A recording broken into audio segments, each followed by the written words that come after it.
मगरबी तहज़ीब की देखा देखी आज इस मुल्क में भी इल्हाद के, बेदीनी के इस नज़रिए को आहिस्ता आहिस्ता फ़रोग़ हासिल हो रहा है। मुसलमानों में भी जो पढ़े लिखे लोग हैं, ख़ास तौर पे असरी तालीम याफ्ता, उनके अंदर भी इल्हाद और बेदीनी की एक हवा सी चल पड़ी है।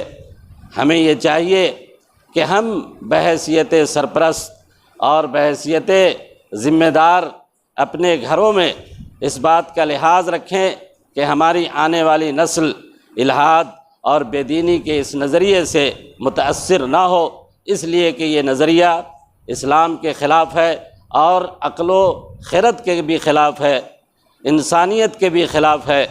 मेरे भाइयों, ये अल्लाह के बारे में, कायनात के इस खालिक़े कायनात के बारे में ये एक तस्वुर।